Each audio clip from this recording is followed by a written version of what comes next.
woods. Jigsaw Jimmy, he's running the game, but I hear he's doing okay. Got a cozy little job, says a Mexican mob, packages a candy cane. He's the one that called out the feel good. He's the one that makes you feel alright. He's the one that called out the feel good. Cops on the corner always ignore someone's getting paid. Jimmy's got a wild loss for high, got it made in the shade. Got a little hideaway, does a business all day, but at night he's always found. Selling sugar to the sweet people on the street. Call this Jimmy's town. He's the one that called out the feel good. He's the one that makes you feel alright. He's the one that called out the feel good. He's gonna be your Frankenstein. I got one thing you'll understand. Dr. Feel Good. He's not what you call a glamorous man. Dr. Feel Good. Got one thing that's easily understood. Dr. Feel Good. He's the one they call Dr. Feel Good. All right.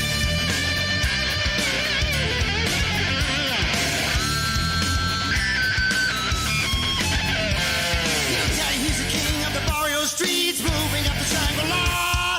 Came by his route as a matter of luck, says he never broke the law. Two-time loser running out of juice, time to move on quick. And the river going round, Jimmy's going down, this time it's gonna stick. He's the one that called out the feel good. He's the one that makes you feel alright. He's the one that called out the feel good. He's gonna be your Frankenstein. Let him soothe your soul, just take his hand. Feel good. Some people call him an evil man. Feel good. Let him introduce himself real good. Feel good. He's the one they call Dr. Feel Good.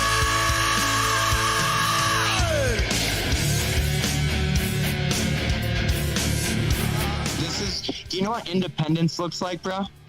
You're staring at it.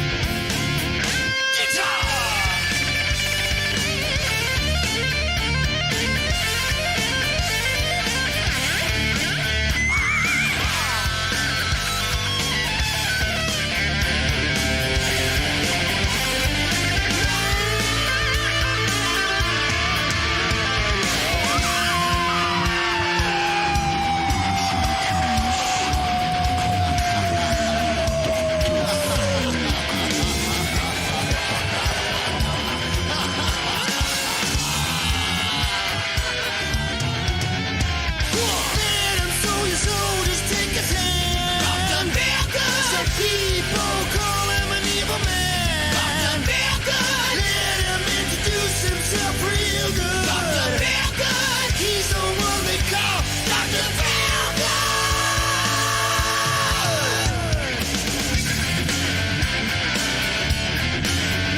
Dr. Feel Good. Dr. Feel Good. Dr. Feel Good. Dr. Feel Good.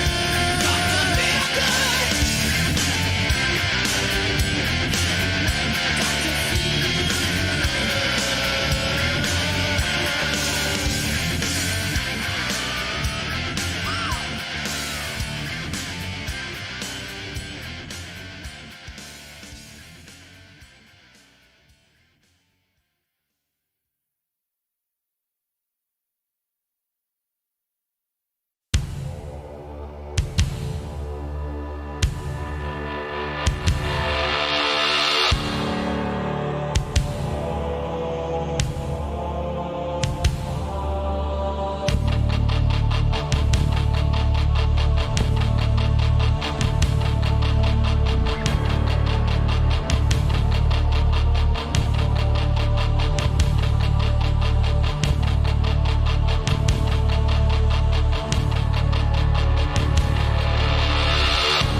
Blue masquerade, strangers look up. When will they learn this loneliness? My Shangri-La, I can't forget why you were mine. I need you now.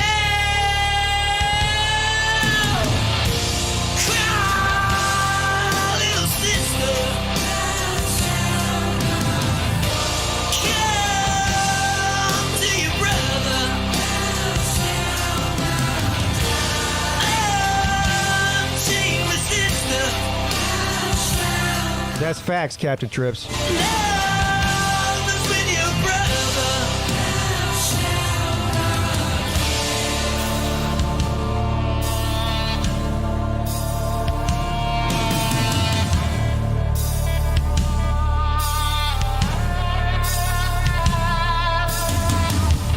Last fire will rise behind those eyes. Black house will rock. Blind boys don't lie. Immortal fear. That voice so clear through broken walls. That scream I hear.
to predictability. The milkman, the paperboy, evening TV. Did I get delivered here? Somebody tell me, please. So what's confusing me? Clouds as mean as you've ever seen. Ain't a bird knows your tune. Then a little voice inside you whispers, don't sell your dreams so soon. Everywhere you look, everywhere there's a heart, a hand to hold on to. Everywhere you look, everywhere there's a place, somebody who needs you. Everywhere you look, when you're lost out there and you're all alone, life is waiting to carry you home. Everywhere you look, everywhere you look, you can find out. Yo, what's up, everybody? Happy Friday. You want to know something embarrassing that I probably shouldn't admit? I hear that. I've watched that video so many times and heard that song so many times that I find myself like humming it, walking around the house and shit. Anyway, what's up, everybody? The end of the week. We made it through another week. It's Friday, which can only mean one thing. Well, it means a couple things, but it means one thing in particular. It means it's 11 a.m., so it's time for the Midday Show. Of course, if you're new here, make sure you hit the thumbs up and the subscribe button. I do the Midday Show 3 days a week, Monday, Wednesday, and Friday at 11 a.m. I do 2 call-in shows a week, most weeks. Wednesday and Friday night at 10 p.m. I need to make a flyer for my schedule so I can put it on the screen. What else do I do? Oh, I do the Lunch Money Show every Monday night at 10 p.m. on Uncle Lou's main channel. That's a lot of fun. Of course, we're coming up on the football season now, so we'll be talking more and more about betting in the coming weeks. Right now, it's still a show about nothing, basically. And then every Tuesday night, I do the ACC show with your boy C-Dog, and we usually have a big panel of ACC contributors that come on, and that's a lot of fun as well. So, okay, enough with the plugs. Well, one more plug. Of course, if you want to support the show, there's a super chat option in the chat there. Everything helps keep the show afloat and the channel afloat, especially during the off season. And there's also a PayPal and a Cash App in the description of the video. Thank you. What do I have planned for you today, you ask? Well, after the midday show on Wednesday. So Wednesday's show was funny, but we looked a lot at the James Webb Space Telescope images, and those were really cool. And of course, that led us. Where did that lead us to? Where do all space roads lead to on the Pigskin Pete YouTube channel? They all lead to Flat Earth on TikTok, because in my opinion, Flat Earth on TikTok is a treasure trove of stupidity, and it's hilarious. Anyway, so we were playing. You know this guy. I still love you, but I don't like you, bro. You know, the independence guy. Do you know what independence looks like, bro? You're staring at it. Yeah, so we were watching his videos, and of course big-breasted Jenny's videos and stuff to see what they had to say about this James Webb Space Telescope images, right? Well, they hadn't made any videos yet on TikTok. As soon as I ended the show, I'm talking about within 2 minutes after I stopped streaming on Wednesday's show, who goes live on TikTok? Yeah, I still love you, but I don't like you, bro guy. He went live on TikTok. So we missed it by a couple of minutes, but your boy did record some of his live. And of course, I went in the chat to get his opinion on the James Webb Space Telescope. So after I do the news segment and I get in the StreamYard, we'll watch that video that I recorded. You know, something happened. He was only live for like 10 minutes. I recorded about 6 minutes of it. And then the stream just shut down. Like he was in the middle of a sentence. I don't know what happened. If his internet went out or, according to him and other flat earthers, the TikTok is trying to shadow ban them. So, maybe the powers that be didn't want him spreading the truth about the flat earth and then shut down his stream. I don't know. But anyway, he was on one. He was in some type of mood where he'd like to yell at people and get mad at people. And he did answer my questions about the James Webb Space Telescope. So we'll look at that because that's funny. Of course, it's funny. In the meantime, let's get to the chat. See who's in here today. Who showed up to support your boy? Click and bait, dude. Luke Walker is here. Kevron Harris, S.O., Matt Dummett, the Uncle Lou. Man, Lou. What? Hey, Lou, I don't know if Lou's still in here. What does Raj do his show? Raj does the happy hour show on Fridays, doesn't he? Is that like is it 3 or 4 o'clock? I can never remember because I think it's at 3 o'clock, but I think I get it mixed up because happy hour, like in general, at a bar starts at 4 o'clock. Maybe it does start at 4. I don't know when it is, but I would probably tune into Raj's show today if you guys don't already subscribe to Raj. His name of his channel is Raj Light, RODGELITE exclamation. And there's like 4 exclamation points after it, whatever it is. He was on one yesterday. The trash talking has officially began for the Slob softball game that's coming up in a week from now. And I expect it to intensify over the next 7 days. So I'm looking forward to that. Shout out to Raj. GF Sports. Captain Trips. The Nature Boys here. Slim Shady Canes. DJ Ukulele. Fish and Football. Yeah, today at 4. Okay. Definition 409 says, I go away for 13 months. I come back. Pigskin Pete is still only at 4K. Don't be mediocre, bro. Put that work in, Pete. To be better, do better. Okay, I'll do it just for you, Definition 409. The real TB is here. Ultra Maga Dog. Double O, bro. Is this the bro show? No, bro. This is not the bro show. This is the midday show. This is the midday show. Okay. Let's see what's in the news, and then we'll get to some other fun stuff. Breaking news from the PigskinPeete YouTube channel.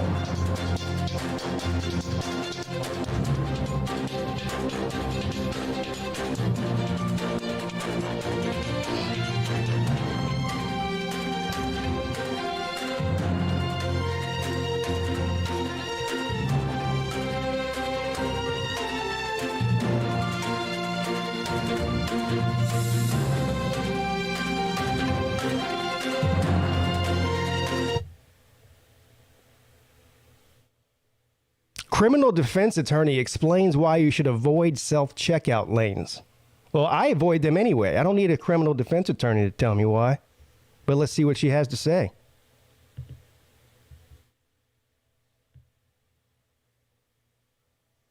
What the hell happened there? What the hell is that? Craziest moments caught on Ring doorbell cameras? Oh.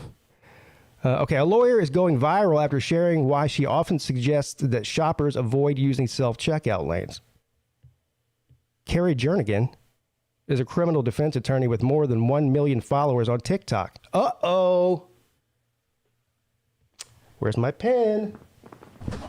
Where's my pen? Another talker.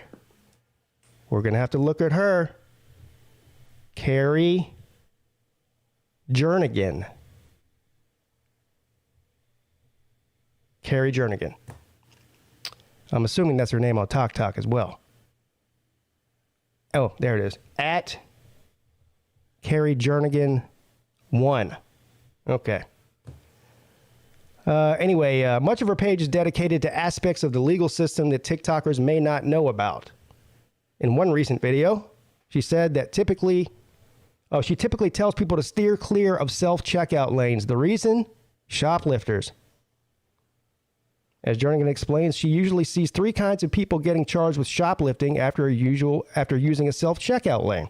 The first, she says, are professional shoplifters. The second group, we read something a few weeks ago on the news about this woman that got arrested for shoplifting, and that's what she did. She like cut the barcode off of something that cost like $5 and taped it onto something that cost, well, whatever, $80 or whatever it was. And so when she scanned the $80 item, it scanned as $5, right? But she got caught. So I'm assuming that's what she's talking about here as well. Anyway, professional shoplifters. The second group, however, are those guilty of what they call theft by mistake. Yeah, theft by mistake. This, according to Jernigan, is where innocent people can get into trouble.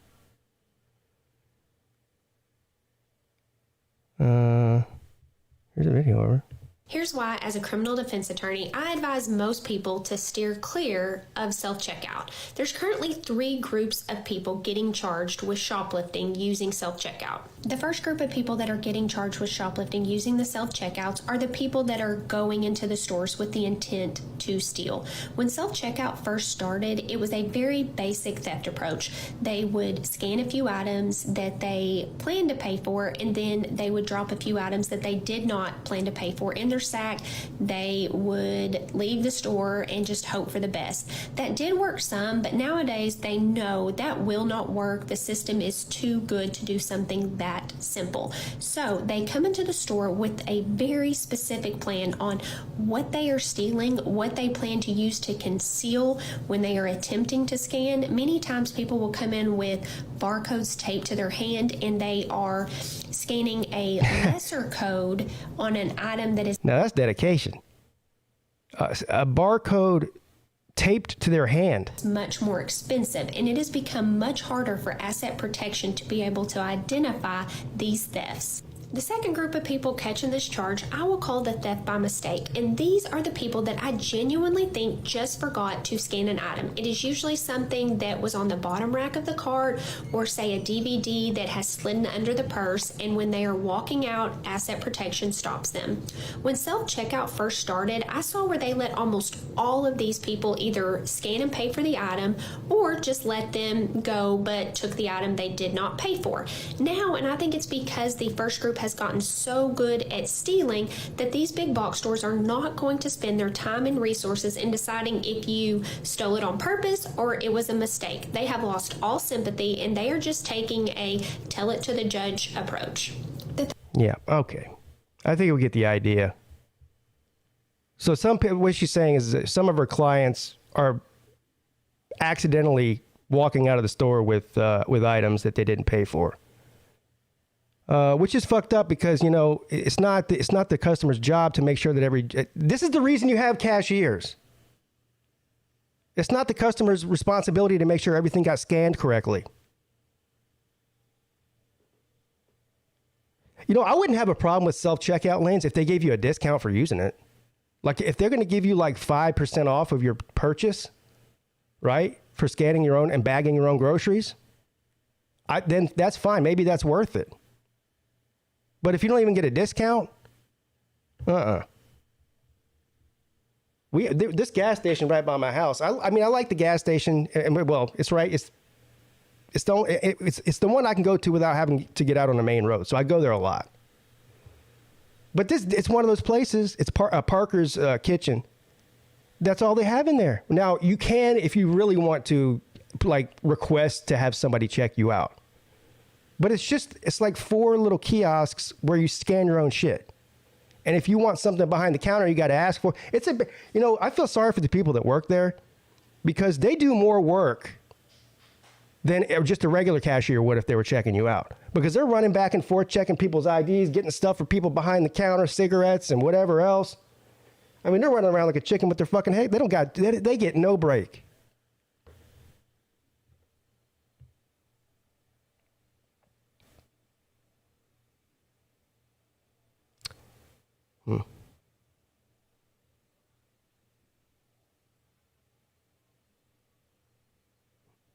Two mama pythons, dozens of hatchlings and eggs found in Florida. Of course. Of course. I'm not going to even click on that because I don't want to get mad today. I'll tell you what this is. This is a result of some fucking jackleg. Like, oh, I'm going to get a python. And he brings it into his house and it gets too big. And he doesn't know what to do with it, so he just like takes it out like in the woods behind his house and lets it go. And before you know it, you got the thing laying eggs everywhere. Fucking idiots down there. I saw a video the other day, and somewhere in North Carolina, in some residential neighborhood, there's a goddamn kangaroo hopping around in the streets. A kangaroo. And so they called like the police and the animal control and come to find out, of course, it was somebody's pet that got out of the house. Somebody owns has a kangaroo in their house.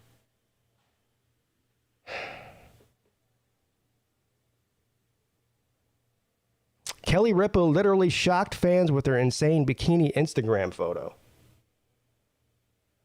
Yeah, definition 409, of course you have a python. Because you're the type of person that would have one. That's not surprising to me at all. Let's see if we can see this bikini video.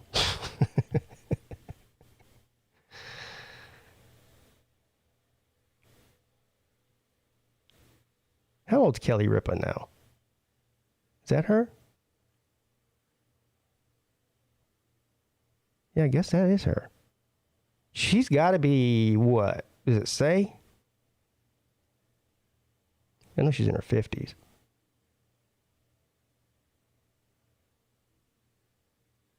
Hey, is this supposed to be the salacious bikini picture that they're talking about? Like a family photo, bro. Cares.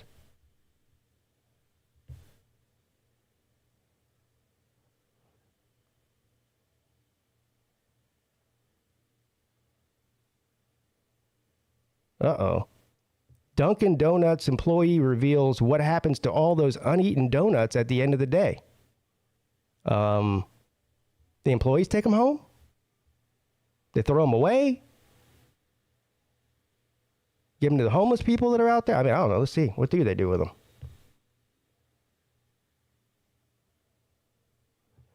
Have you ever wondered what happens to all the unsold and unconsumed food at Dunkin' Donuts at the end of the day? You know what? No, I have never wondered that until now. Sadly, the company doesn't donate the food or even give it away to customers. Rather, according to one employee, it actually instructs its workers to throw everything away. So I guessed right.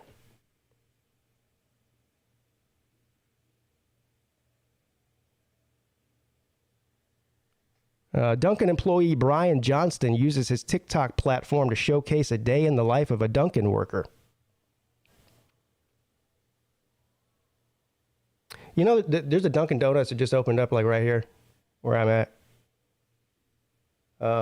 And they have a sign out there hiring. They're starting their employees at like $17 or $18 an hour, and I'm assuming if you have experience, maybe even more than that. $18 an hour to sling donuts. Not bad. And coffee.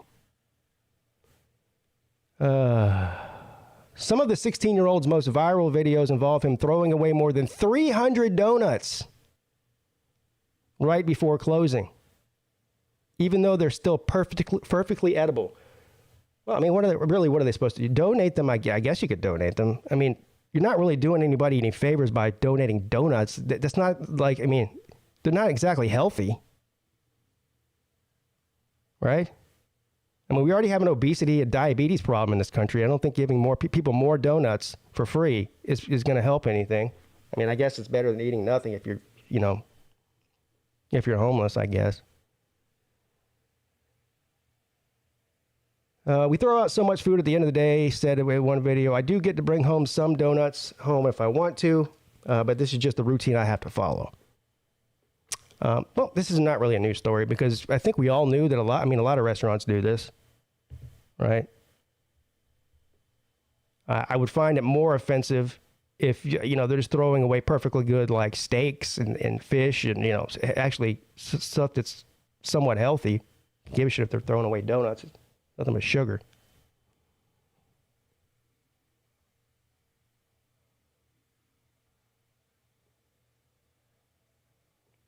Seven Easter eggs in the images from NASA's James Webb Space Telescope.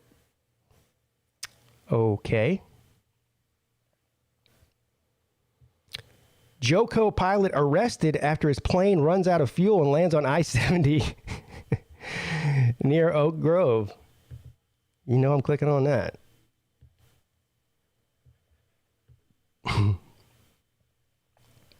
A pilot made an emergency landing on westbound Interstate 70 near Oak Grove after the small plane was flying and ran out of fuel. A Missouri State Highway Patrol spokesman said, okay, so this happened in Missouri. The pilot was arrested on suspicion of being intoxicated on drugs and alcohol. This man got a DUI on the highway in an airplane. Do you know what independence looks like, bro? You're staring at it. Yo. He was taken to the hospital for treatment of minor injuries. I'm impressed that he was high and drunk and somehow still managed to land that plane on that highway. This guy's talented. A pilot, 35-year-old Prairie Village man, was arrested on suspicion of Imagine that court date when he goes in front of the judge. Yeah, judge. I was just flying around my plane, drinking a sixer, smoking a doobie, and then I realized I forgot to put the fucking gas in the plane before I took off. Oh.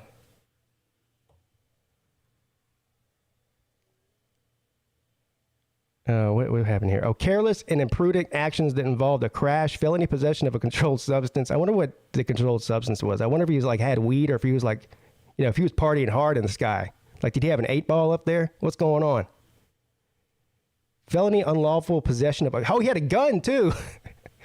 Oh, less than 10 grams of marijuana and an unlawful possession of drug paraphernalia. This man flying around like a gangster, bro. Smoking weed, drinking. He's got his gun on him. Shit.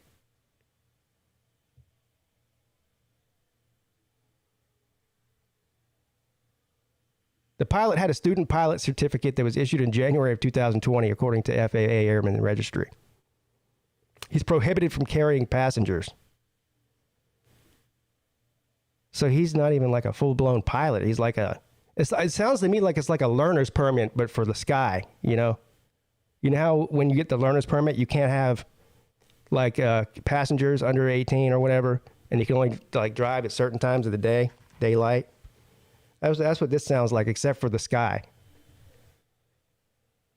The Piper Cherokee single-engine aircraft is registered to Warrior Aviation LC of Prairie Village. The pilot is believed to have traveled from Florida and was en route to Wheeler Downtown Airport in Kansas City.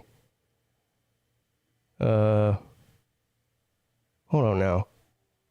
So he was flying from Florida to Kansas City, and he ended up in Missouri? I guess, would you fly over Missouri to get there? I guess you would. I don't know.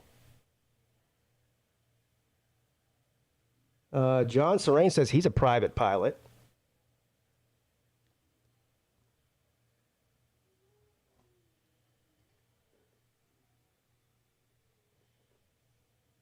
He doesn't even like flying with a hangover. You know, I wouldn't want to fly with a pilot who's drunk. That's actually a problem. So my brother's a pilot in the Air Force, but he also works part-time for a commercial airline, a very well-known one. And apparently that's a big-time problem with commercial airline pilots, too, is them drinking before they fly. I don't know if they give them breath. I mean, they probably should give the pilot a breathalyzer, you know, as they get on the plane. I don't know if they do or not.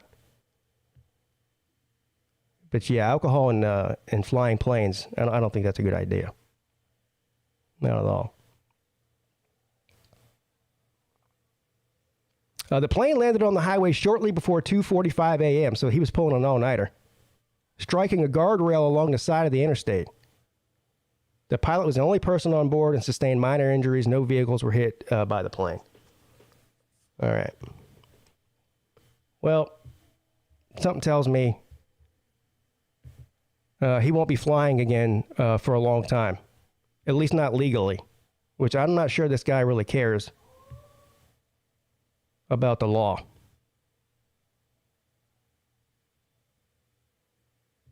Wife of U.S. naval officer sentenced in Japan for deadly crash leads to government's help. What's this?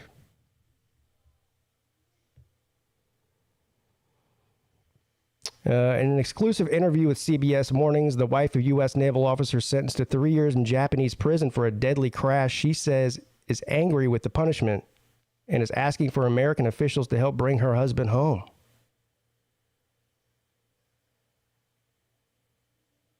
That's funny. We don't seem to be doing anything to try to get that WNBA player home from Russia. Whatever happened to her? Did she go to court there? I mean, don't get me wrong. What she did was not very smart.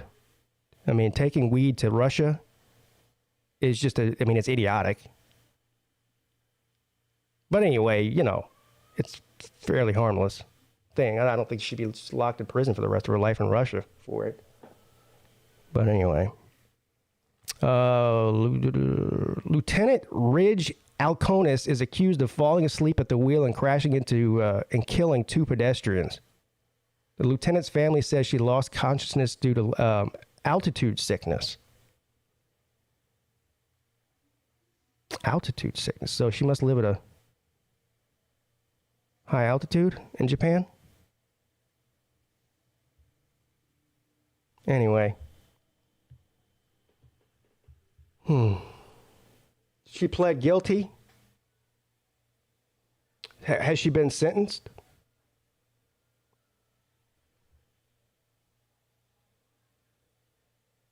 But Rick says, pull up the video. I've seen it. But pull up the video of what? You have to be more specific than that, sir. Of the plane? I don't know what you're talking about.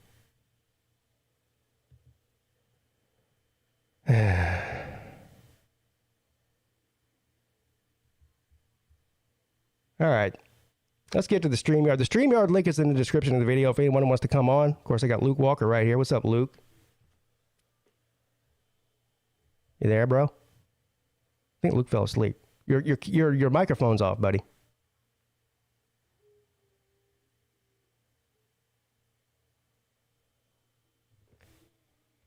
You guys think he fell asleep? Try to wake him up.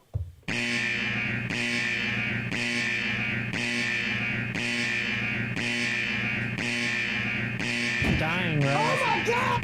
Dying, Rose. Oh my God! Dying, Rose. Oh my God! Dying, Rose. Oh my God! Oh my God!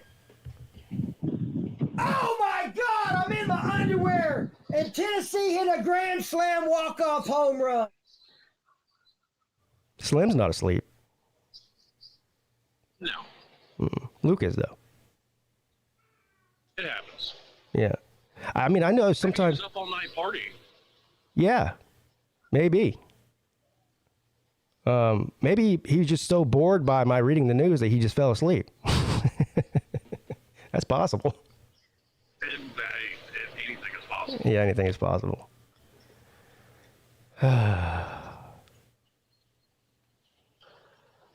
What would you, since you're a truck driver, Slim, what would you do? Well, this is a stupid question. It's a rhetorical question, I think, but if you're riding down the road, you know, at midnight or whatever, in your rig, and all of a sudden you see in your rearview mirror that a plane is rapidly approaching behind you on the interstate. Hit the brakes. Hit the brakes and just let them go over top of you. I hope. Yeah, you don't want them, I mean, you don't want them to slam into the back of you. That would be the worst case scenario. So, And you said he landed on I-75. I was just on that interstate yesterday. I think it said I-70. Maybe it was I-75. I don't know. I think it said I-70. Anyway. I'm assuming I-75 because 75 and 95 are the two main north-south interstates in Florida. Yeah, but he landed in Missouri. Oh, did he? Yeah, it said he was flying from Florida to Kansas City, and he crashed in Missouri, or he landed the plane in Missouri. Which, I don't know. I don't have a map pulled up here, but it doesn't seem to me like you should be flying through Missouri to go to Kansas City from Florida, but whatever. I guess he was. Well, actually, yeah, that would make sense. Okay. I mean, the shortest distance between 2 points is a straight line. Right. And then you would definitely go through Missouri. Okay. Well, that makes sense then. Yeah, well, hopefully you never find yourself in that situation. You know, I hope not. having to share the road with an airplane and whatnot.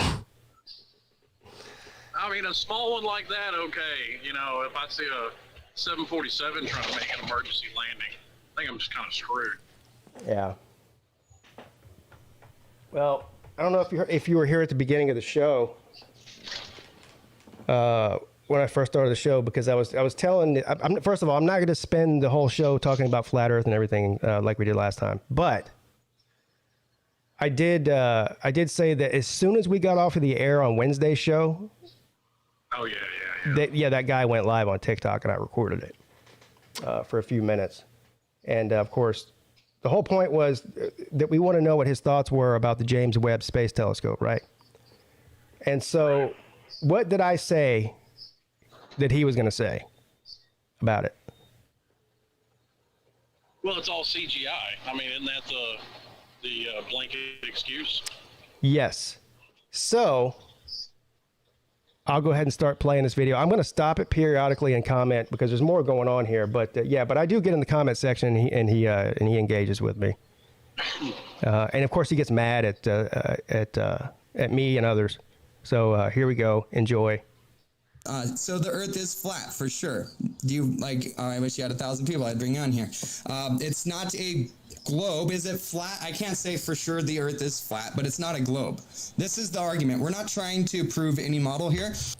I do want to make one comment. I don't know if you can see YouTube right now, Slim, but you can only hear it, right? But Yeah, I can only hear. I mean, this guy's a total tool bag, but that shirt he's wearing is awesome. I would wear that shirt. I wonder where he got that shirt. I can describe it to you. It's it looks what appears to be like a psychedelic looking octopus floating through space. That's the best way to describe it. Anyway, it looks cool. That's all. So. Well, that seems kind of counter to his general point. What about space? Yeah. Yeah, well, he's got space stuff. Well, you can't see right now, but he's got like posters and stuff with space behind and on his walls and stuff. Anyway, maybe he's trolling himself. Now, I don't know. I thought about something though. Is that a jellyfish or an octopus? Do It's all a jellyfish. these flat earthers live in? What? Do all these flat earthers live in Kansas? Because if they did, it would make a whole lot more sense. Because Kansas is flat. Kansas is pretty flat, yeah. Yeah, I don't know where this guy lives. He's got a sort of a weird accent. Like we were trying to figure out, Big Titty Jenny's accent, and I'm convinced she's like from Wisconsin, but I don't know what this accent this guy has. It's weird. We are using the I'd be willing to bet this guy's from Ohio. I bet you he lives in Ohio. Probably. Yeah.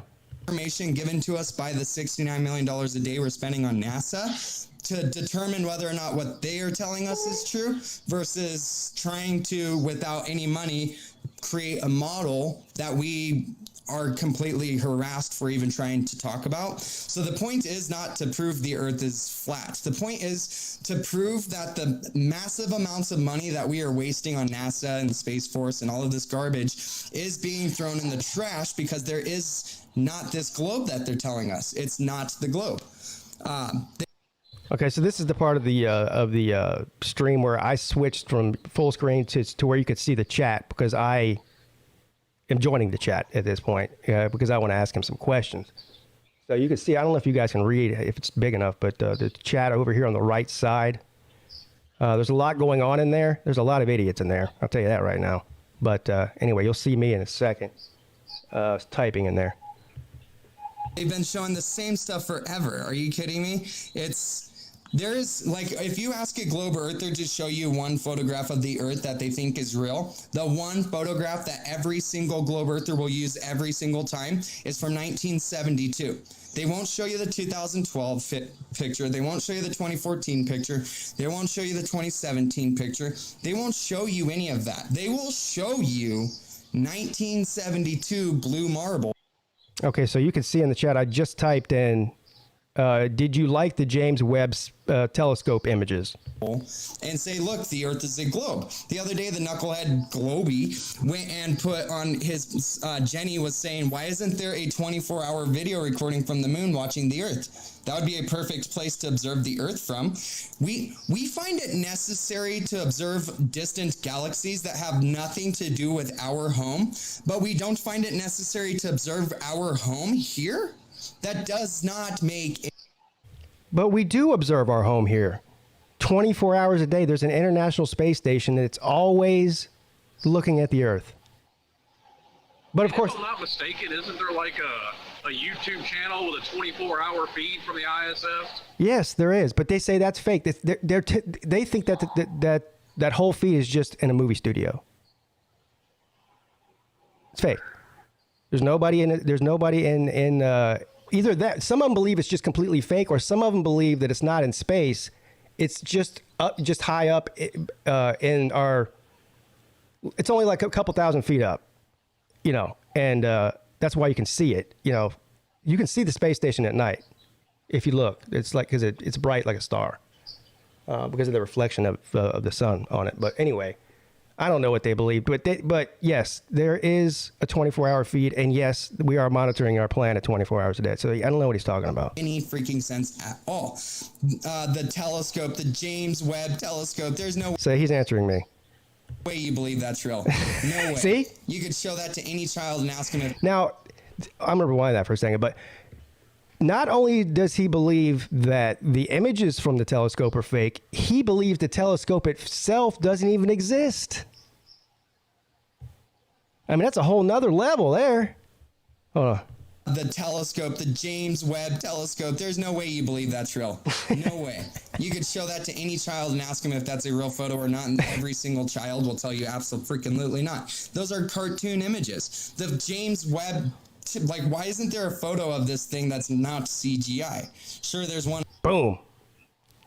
There it goes. How predictable is he? Well, he also said you could show it to any child. Well, any child that's ever attended high school knows two people can't keep a secret. Yeah. Hell, one person can't keep a secret. The great part about his live streams, other than him being an idiot, is the chat, because there's of course, it's full of a bunch of people that agree with him, you know. And this person right here, when I asked about the James Webb telescope, this guy, Truth Frequency, said web of lies. Of it sitting in the building, but there's none of it up in space. None of them. They're all like, what's taking these photos? Somebody's asking about why would they lie? Why would they lie? Oh, so this is what we were asking the other day, right, Slim? Why would they lie? It was. Yes. Have you ever lied to get out of paying for lunch? Have you ever lied to not do something that the people want you to do, your friends or family want you to do? Have you ever lied to keep $5 in your pocket? Well, I could say no to all of those things. I mean, yes, Right. Everyone's lied before, but I don't think I've ever lied to keep $5 in my pocket. He sounds like he's projecting his own lies. And I also don't have a problem just saying no to people. Yeah, right. People are putting millions of dollars, hundreds of millions of dollars a day into their pocket. That is reason enough to lie. But beyond that, there's 100 different reasons why they would lie about this. They want total control. The government. Told you. Boom.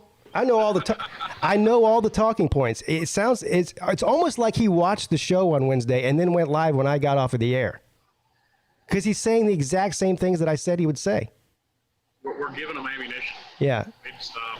You know, I think he might actually watch the show. I'm not even kidding, because I've asked him so many times to come on, and I know that he's clicked on my YouTube channel, so he might actually watch the show and just not interact. He's subscribed. He's watching right now. Yeah. What's up, buddy? Hey, I still love you, but I don't like you, bro, if you're listening, all right? Government prints the money. They don't care about money. They could just print it, and you'll pay for it because you're a good little sheep. They'll print it, you'll pay for it, they'll spend it. That's how it works, okay? They don't care about money. They want you under their control. They want you to do everything the way they want it to because they love controlling you. This is what it's all about. And if you believe the earth is... So I just commented, lying about lunch money isn't the same as lying about the shape of the earth. Well, and he almost had a point. Almost. He skirted on the edge of it because actual control, you're not a sheep for paying your taxes because they put you in prison for not paying your taxes. And that is control. Yeah, I don't know how this guy gets his money, because he said some weird things one time.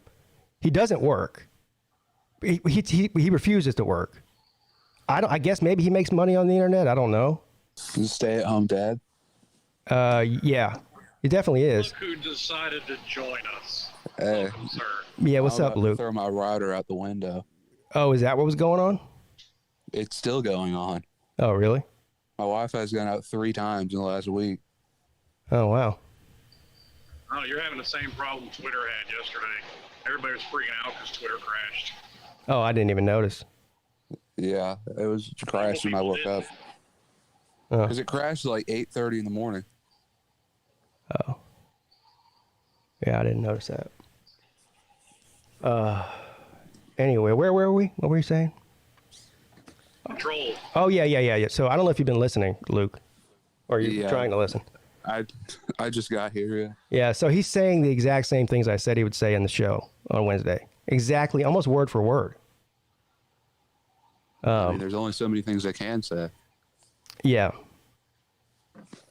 Is a spinning rock in space. You now are worrying about alien invasion, meteors crashing into the earth. You don't know how special you are. My number one reason that I think this is the biggest wad of crap is if you knew who you were, that you're a beautiful creation with purpose, love, and intention, you would not allow this system to devour you, to devour your children, to allow you to slave away in this system, wasting your life for the people who don't care about you to have so much money that they'll never spend it all. So there's the answer. So it borders on it. He's part of this big group of people that flat earthers that it gets religious, right? So it's all about if we're not this, if we're just insignificant on a little ball and there's a giant universe out there, then our life has no purpose. But if we're the center of the universe and everything revolves around us literally, then that's a creation theory. Something had to create that. So it's a God thing. Well, something still had to create the universe. Well, that's a level of narcissism I can't even yeah, begin. exactly. They literally believe the world revolves around them, or the universe revolves around them. Special snowflake. He said. Yeah. So, and of course, by lying about that, by lying about the fact that we're not the center of the universe and that we're the pinnacle of creation throughout the universe, that's how the government keeps us at bay, and we're little slave laborers for the billionaires, and they can all have all the control. So that's the gist of it. I'm probably doing a bad way of explaining it, but that's what they feel. My thing is, that's pretty much the gist. Yeah. Like, if tomorrow the government came out and said the Earth is flat, what's going to happen different? Well, nothing. Exactly. A lot of people are going to throw away globes. That's about it. Right. You're still going to have to go to work the next day. You're still going to have to pay your taxes. Yes, Nothing's gonna exactly. change. Exactly. Right. Them bills going to keep coming in the mail. So, anyway, let's see what else he's got to say. Their kids will never spend it all. Their kids will never spend it all. Do you even have any clue how much money a day is $1 billion a year? It's ridiculous. I'll pull the calculator out and give you guys an exact number because I got a close estimate, but I want to give you guys the right number. It's a lot of freaking money, and these people are making hundreds of billions of dollars a year, like hundreds of billions of dollars a year. So now what he's talking, this is what he's talking about now. He's talking about like McDonald's and Walmart and, big corporations. How are they making money off the shape of the Earth? Well, but you're missing the point, Luke. They're part of the system that is keeping you down because we're not the center of the universe. But how do they make money off of that? All right, just wait. Listen. That's ridiculous. I know it's hard to crawl into this guy's head, but I'm starting. I thought he was talking about NASA. And they're not making hundreds of billions of dollars a year. No, it's really not hard to crawl into his head because he's parroting the same shit that you hear out of half of fucking Congress. I know, but he goes from, like, he's very ADD type. Like, he goes from one subject to another and a totally different, like, philosophy. And he tries to explain it the best he can. But it takes a while after listening to people like this to understand exactly what they mean versus what they're actually saying, if that makes any sense. Ridiculous. Why? So they could employ other people to slave them out. If you're making hundreds of billions of dollars a year, that's because the people who are doing the work for you are making nothing. Okay, this is how McDonald's is. This is how Target, Walmart, all of Amazon, all of it. They're paying their people pennies so that they could have all of this money, so that they could open up other restaurants to pay more people pennies. That's the only reason why you need $23 billion a year. I really hate to inform this guy because he talks about not being a part of that system, right? TikTok is part of that system, sir. The very platform that he's using to spread this asinine message is the one that he's railing against. But I'm still confused. Where are Target and Walmart getting hundreds of billions of dollars? Well, they're not. Where does he think they're getting it from? Well, by paying their employees pennies and selling you, I don't know. Fuck, Luke, listen. Target must be selling a lot of off-brand clothes. You are trying to put a logical explanation to a logic vacuum. If you want to open up other stores to enslave other people.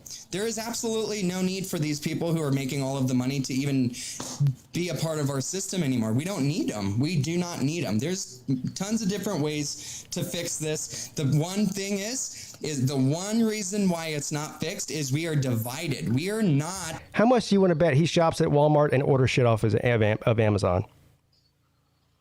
Guaranteed. Guaranteed. United people against the common enemy. We're all divided, fighting over stupid stuff like religion, politics, whether or not Ukraine is the enemy or Russia, all of this stupid stuff. Are we going to space? Are we not going to space? Are you a Nobody's arguing whether we're going to space or not other than you, sir. Okay. Democrat? Are you a Republican? All of these things that they have integrated into your life is dividing you and keeping you in the system that you knowingly or don't knowingly don't want to be a part of. None of us. This is why I wish that he would just, get over himself and come on the YouTube show and talk to me. You know what I'm saying? He won't do it. He keeps telling me still, you got, hey, get 1,000 followers on TikTok and then you can come on and talk to me all you want. No, but I'm not you. I don't go on TikTok all day long to get 1,000 followers. He definitely wouldn't kick you off his stream once you start disagreeing with him. Yeah, he would. He would. Like, if you knew the whole truth. But to my point too, like if I were him and I was trying to get my message out, I know I don't have 100,000 subscribers on YouTube or anything, but at least a couple thousand people or at least a few hundred people at the very least will learn who he is and maybe go follow him on TikTok, Right. But no. If you wouldn't want to be a part of the system, you would want to change things because your children are going to have to grow up in this world. You're growing up in this world. You are a part of a system that uses you until you are done. You're a number to these people, and when you're done, they pull in the next number, and they just keep going on. Every one of us are disposable to these people. But you're not disposable to your children. You're not disposable to your spouse. You're not disposable to your family. So why is it that we are allowing a system that makes you nothing but a number divide us from our friends and our family and the people who actually care about us?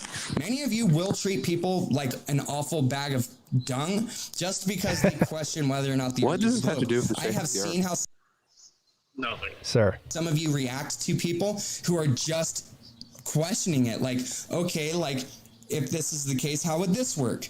They're just asking a question, and some of you attack them like they're the enemy because you don't want people questioning. His stream is about to shut down in about questioning things. about 10 it's about seconds. the scientific method. If you observe a planet in the sky, this is how silly you guys are. You guys will observe There it goes. a planet in the sky or a light in the sky and determine that the Earth must. Yep, there it went. So yeah, I don't know exactly. The scientific method. Yeah. Shadow ban. What does he know about the scientific method? Hey Jordan, did you hear the beginning of that video when I asked him about the James Webb images? No, I didn't. I just got here. Yeah, so we remember on Wednesday's show we talked about what would he say about it, Right. And he said exactly what he said he would say. He goes, "I can't believe you believe that that's real. Any child could look at those images and tell that it's fake." And then he went on to say that he doesn't even believe, not only are the images fake, he doesn't even believe that the James Webb Space Telescope exists. So, Okay. yeah. That's interesting. Yeah, he's an interesting guy. That's one way to put it. So, anyway. Like I've said before, he borders very closely on that discussion that Charles Barkley and Shaq had about which was closer, L.A. or the moon. Because Shaq said the moon must be closer because he can walk outside and see it. Outside and see L.A. Shaquille O'Neal is fucking hilarious, man. Oh, he is. And so is Charles Barkley. That corn dog education. Yeah. Yeah. Shaquille is, and so Barkley, those two together. They're Right. Yeah. On inside the NBA or TNT or whatever they are. Yeah, it's inside the NBA. Inside the NBA, yeah. The day that they stopped doing that is the day I stopped watching. Yeah. I know Charles fixed to retire. Yeah. Well, a lot of people don't like Barkley because they don't agree with whatever his political views are. But Barkley, Barkley's the best, man. He's hilarious. Barkley doesn't give two shits. Politics and He doesn't give two shits what people think. Yeah, he should go. He probably would be a good politician because he doesn't lie. Yeah. Like, no, you're going to get great personality too. You're going to get the unfiltered truth out of Charles, whether you like it or not. right. Yeah. Joey says he sent me an email. He got something for me. Oh, look at this. Look at Joey. He found me the T-shirt. I think. Oh, it's a different T-shirt, but it's a similar idea. This one is a space octopus. the one that guy was wearing, I think, was a jellyfish. Yeah, I do like the space octopus though. That's pretty cool. And it's only $12 on Amazon. The devil. Seems worth it. Yeah. Anyway, what were we talking about? Oh, Charles Barkley. Did you guys see Millis Vanilla stream yesterday? I did not. Oh my God. Raj went on a tirade, a rampage. The trash talking is official. I know none of you guys are coming to the softball game, but you don't really care about it. But Raj is taking this thing really seriously. Well, I do care about it. I'm still kind of mad that I'm not going to be there, but it is what it Yeah, right. I wish you were coming too. It's going to be a good time. And but anyway, we had about an hour-long trash talking session, and Traveling Fools came on, and who was on there? It was Millis, Law Tide, Raj, me, Traveling Fools, and Colby came in there too. But yeah, I'll play a couple minutes of it for you guys just so you can see how off the rails Raj was. And he has a show today at 4:00. Let's see here if I could find it. There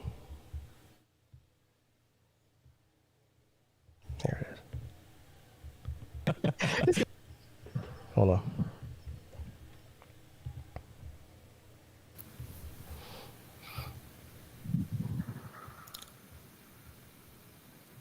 Traveling Fools was funny. He was hilarious. Here you go. Before I leave, let's change the bet. Let's just whoever, not the triple shit. Let's just whoever wins the game, $100. That's fine. All right. No, I got a serious bet with Traveling Fools right now. See y'all later. See you, Kobe. See you, Kobe. You see that fucking Miami hat you got on Traveling Fools? Oh yeah, this hat's been all around the world. When I win, I'm gonna take that motherfucking outfit. I'm gonna piss on it. You ain't gonna have no piss. You ain't gonna have no piss in you for all them goddamn tears. You'll be dehydrated as fuck. You'll be fucking dribbling. You'll be over there dribbling out that fucking pecker. You're just not even been able to piss in the goddamn tears. I have a hat just like yours. It's an old Georgia hat I've had since I was a kid. If I win, I'll piss on it. Dude, my name ain't Mayhem Matthews. I ain't going down this fucking road. No, I'm being we ain't giving golden showers to no hats or none of that shit. You want to fucking Uncle Lou is spitting facts in the comments. Check them facts out right there. You want to talk your fucking game? Bet that my This is a 50-year-old baby Huey. Y'all have no chance. Now listen, I have a hat just like yours. Dude, I ain't betting pissing on no hats because I ain't gonna want to piss on your hat. What's in your bitch then? No, I'm just fucking normal. I mean, hey, dude, I got a good bet to make. I'm gonna fucking teabag your hat and get a goddamn golden shower in the fucking right in the middle of the fucking field. It's like maybe we could change some fucking avatars or something. No, I'm being serious. I have a hat just like yours, but it's an old UGA hat. I know I would just bet you hats, but I don't fucking. I can get one of those at the thrift store for 50 cents. It'd be a lot easier. Well, they were giving them Georgia hats away years ago. Well, you know, Miami hats are not obsolete. You can't find them because they're. That's because everybody buys them so damn fast. No, they're not. They're obsolete. Nobody gives a fuck about Miami. Anyway. Oh, listen to him change the subject to Miami. He's damn deflecting away from how bad Team Raj is. Oh, fuck you. Team Raj is pretty damn good. He just flat Pretty damn out of good. gas. As long as we get 3 outs, we'll be all right. His tank is Pete, what's your score prediction, Pete? I was looking for. Hold on. I was looking for when Traveling Fools goes on a tirade. It's hilarious. I think I can find it. So is the hat piston bet not happening? I know. I don't think so. I'm about to say, if this turns into Raj trying to desecrate somebody's Miami hat, he's not going to want to see my response video to that.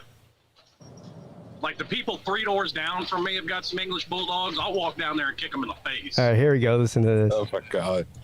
Tank sucks. Yeah, ain't no way in hell you coming home with this Team beautiful Raj little and trophy. beer. Just pay Team Raj and beer, Damn baby. Team Fools trophy right here. There ain't no way in hell that's going home with Team Raj. Ain't a fucking chance. I'll goddamn bend you over and give you the fucking goat with this trophy after the goddamn game. The only way you're going to ever get the touch is when I goddamn shove it up your ass. A goddamn home run with that shit, too.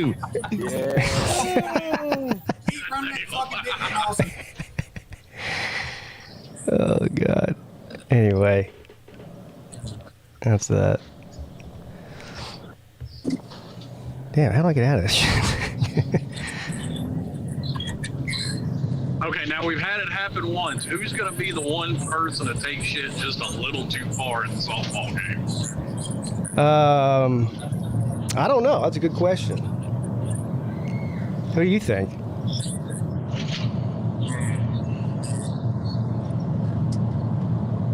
trying to think of who all's going to be there. Do you have your window rolled down or something? It sounds really loud. No, my window's closed. Oh.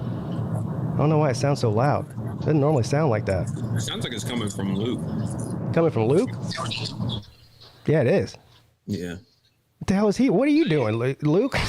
They go blaming me for shit. It sounds like he's in a fucking wind tunnel. That's that fucking Chapel Hill connection. Yeah. Yep. It did sound like he was in a car, though.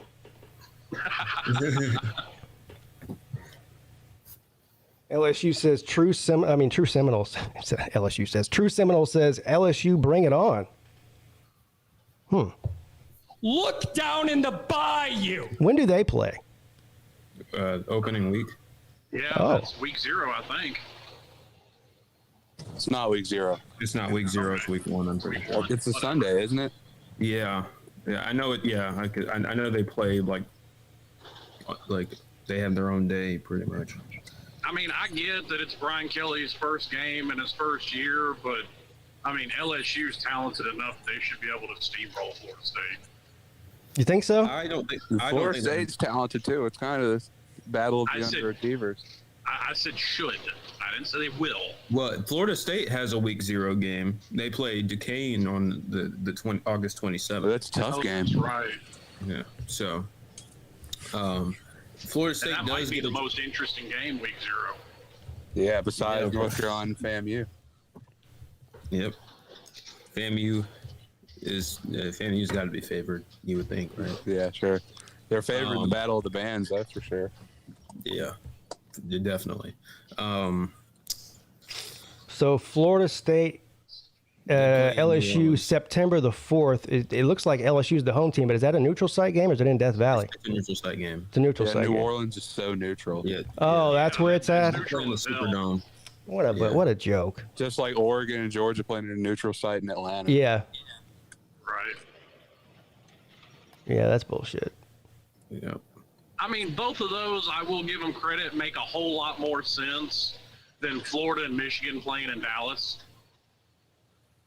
I mean, if they're just going to do it in New Orleans, I mean, wouldn't you rather just see them play in Baton Rouge? I mean, it'd be a better atmosphere. But whatever. Right. Yeah, I agree. I think it should be a home and home. I think it has One's something in to do with revenue Tallahassee. splitting or something like that. I don't know exactly what it is. Yeah. Well, yeah, whoever owns the Superdome wants a piece of that pie, too. So they're like, hey, have it here. See here. I still call it Mercedes-Benz, even though it's not Mercedes-Benz anymore. I keep forgetting it's not Mercedes-Benz. I'm always going to call it It's Mercedes-Benz. the Caesar Superdome now. Yeah. Oh, did you guys hear? Shout out to Uncle Lou. He said on his morning show yesterday, I think. They changed the name of Heinz Field. It's not the ketchup bottle stadium anymore. Yeah. That's Did a you see the shame. contract that Heinz had for Heinz Field for 15 years? No, what was it? It's $50 million for 15 years.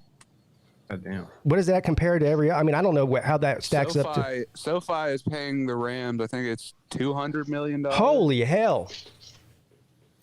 Goodbye ketchup stadium. Because they signed the contract in like 2005 for Heinz. Well, I know just as I mean, but see, this happens all the time though, and people, I don't know why they're making a big deal about it now. I mean, Hard Rock, that's the third name it's been just since the Orange Bowl got shut down. Yeah, what was it before that? When they first moved there, That and was the beginning of the end. it was Sun Life when the Hurricanes first started playing there, and then it became Land Shark Stadium for that nasty ass beer. When was it that? I don't remember that. Oh yeah, it was Land Shark for a few years. Yeah, it was only a short time, but I can pull it up. Let's see, they were. Doesn't Jimmy Buffett own that beer?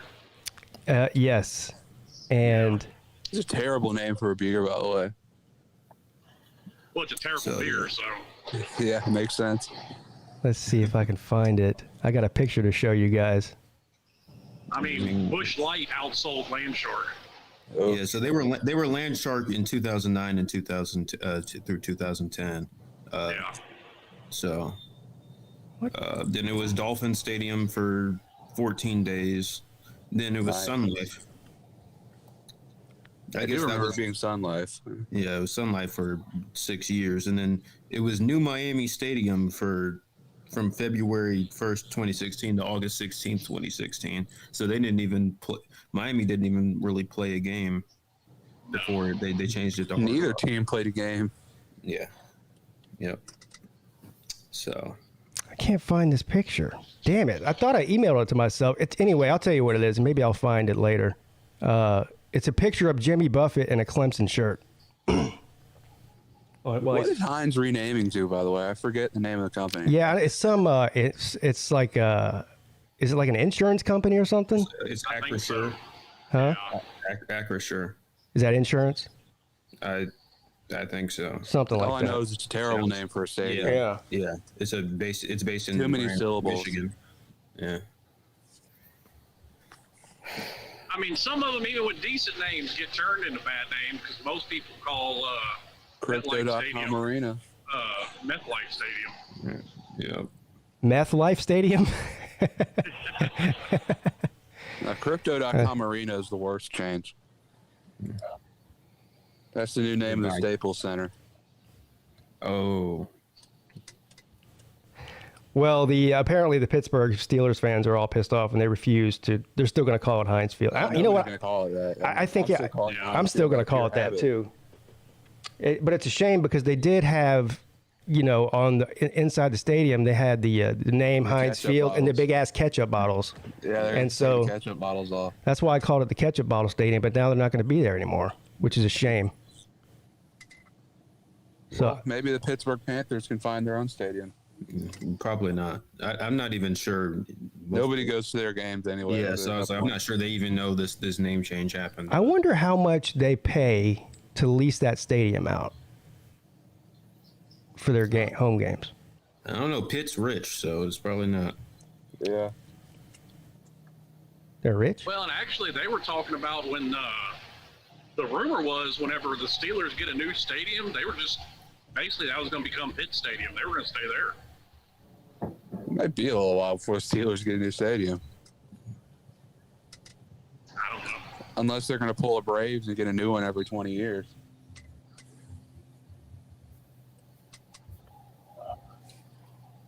The Heinz. Well, I think a lot more of that had to do with Ted Turner than anything. I guess. I'm surprised Heinz didn't try to outbid. I mean, Heinz they've got the money. They can afford to pay. They just robbed the Steelers for the last 20 years. So yeah, and they can afford to pay whatever whatever. Man, paying $50 million on a 20-year deal for stadium naming rights is wild. And Pitt's endowment is 5 times as much as ours. What is Pitt's endowment? It's $5.68 billion. That might be a little more than Carolina's. I think we're 5.1. Are we? I don't remember ours. We're just over $1 billion. No, hold on. I think we were at 8. I have no clue what Miami's is. Not the foggiest idea. Well, they're. That's a good question. Our endowment is more than South Carolina's now. Let's go. It didn't used to be that way. Miami's probably be impossible to find considering it's a private school. Yeah, speaking of South Carolina, being the flagship university of a state and not getting as big an endowment as the other in-state school. Didn't you guys hear South Carolina's a basketball powerhouse now? Yeah. Oh yeah. Lamont Paris is I can't really laugh at them because we don't pull any sort of in-state talent. I mean, we had Zion Williamson in our backyard and let that slip away. Well, the only reason they got him is because his parents were pressuring him to go, and Carolina didn't have any scholarships open for this year. I know. To reclassify. Yeah. well, apparently South Carolina's having issues with NIL with their collective. Yeah. Well, apparently not. Really... I've heard Gigi Jackson's about to get 7 figures. No, it's not. He'll probably get an NIL opportunity, but their whole structure is not good, which is funny because they trash us and talk about how Dabo hates NIL, but our NIL situation is miles ahead of theirs. Yeah, right now. it is. South Carolina fans making fun of North Carolina's basketball team is the funniest thing ever. Now with Urban Meyer heading up the Ohio State NIL department, how long before they're rocked with a scandal? Who? Ohio State. Oh. Urban Meyer's not actually doing anything. Yeah. He's just got the title. Yeah, it's kind of like. No. Wait a minute now. Ed Reed's the only one with a no-show mob job. I don't know. I think that the Urban Meyer position is sort of similar to like what Steve Spurrier's position is at Florida. Which I don't even really know what his job is there. Be the guy that they show to recruits. Yeah. Yeah. Just an ambassador and stuff. Yeah. I guess. Spurrier can eat a dick. I'm sorry. I like Steve Spurrier. Whoever South Carolina's basketball coach is can eat one too. No, I can't stand Urban Meyer, but Paris. I don't even know his name. That's how irrelevant they are. Well, he's new. They just hired him. So. I know. It used to be Frank Martin. I mean, much to the dismay of Georgia fans, though, Kirby's always going to be second fiddle because Steve Spurrier rocked the women's visor first. Yeah. That's true. That is true. Yeah, nobody wears the visor like Spurrier does. Yeah. The head ball coach. I just love how Steve Spurrier trolled South Carolina after he left there. First of all, he left them in shambles. Yeah, hilarious. He was. They weren't even worth enough of his time for him to finish the season. He just got up and left. Yeah, and then as soon as he got out of there, he was giving way more compliments to Clemson than he was South Carolina. It almost seemed like he was a Clemson, like rooting for Clemson over his former team. I think he said some nice things about Clemson this week. I think. Yeah. Like, heading into the season. I don't think because I think I saw it on a message like a South Carolina message board and they were pissed off about it. Yeah. Because. Well, him and Dabo are really good friends. Yeah, they are. They used to go. They would go at it publicly in the media, but Well, that was really. I think that was more Steve Spurrier just trying to trying to have fun, and that was early in Dabo's career, and he didn't know how to take it. He didn't know how to take it, so it's sort of like what you see happen on the internet with especially like with YouTubers and stuff. The first time they come on YouTube and they get trolled, they let it bother them. I mean, it happened to me. Years ago, the trolls would bother me. Of course, now I just don't give a fuck anymore. So I think he was trying to help him out and get thicker skin. He never really had any bad intentions, I don't think. Now it was good because Dabo had that edge to him, and later on, and now it's like somebody like Will Muschamp or something. No, that's real. Like I don't think that Will Muschamp and Dabo Swinney like each other very much. Yeah, him and Dave Doran. Yeah, definitely Dave Doran. Nobody likes Dave Doran. Right. Dave Doran's the only coach in the country that Mac Brown doesn't give excessive compliments about when we're about to play them. Yeah. Yeah. Well, that tells you a lot. I'm pretty sure they like. I know the ACC coaches have a group chat because I've heard multiple of them like mention it. There's one with and one without Dave Doran. Yeah, they're definitely. And the one without him is the one that gets more use. Yeah. I don't know the relationship between like Jimbo Fisher and Dabo Swinney. Yeah, I don't. Because it seemed, they never really said anything bad about each other, but Jimbo did a lot of complaining after losses to Clemson. Yeah. Yeah, but Jimbo's wife didn't even like Jimbo. Yes. Yeah. It was probably but they're probably not pals, but it was probably just a professional relationship. Oh, and I know for, you know what, the other thing is funny. I think that Urban Meyer and Dabo Swinney get along really well, but I don't, I know that Ryan Day and Dabo Swinney don't. I don't think Ryan Day has any time for Dabo.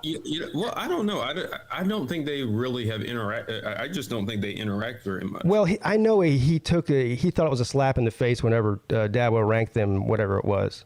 10th or something that in 2020 in the coaches poll. It's not that serious. I know it's not that. Again, coaches polls are pointless and stupid anyway. I don't even know why they do them. I think they're good for entertainment purposes, but well, for something like that, yeah. I think they would be better for entertainment purposes if most coaches actually filled them out, but I don't. That's true. Yeah, they don't actually fill them out. I could almost guarantee you Dabo Swinney fills them out. You know, at least the coaches poll isn't like some other sports where it actually matters. There are some sports where coaches polls actually matter. Yeah, and I think some coaches do, and I think Dabo's one of them, but I think the majority don't. Yeah. Most of them just give it off to like an assistant, like, hey, fill this out for me. Give it to the SID. Yeah. Or in Nick Saban's case, whoever's washing his car that season. Oh, well, you know who does have a big, like the two ACC coaches that do have a big bromance is Dabo and Dino Babers. Yeah. They're real chummy with. Well, everybody likes whoever the coach at Syracuse is. He's a coach at Syracuse.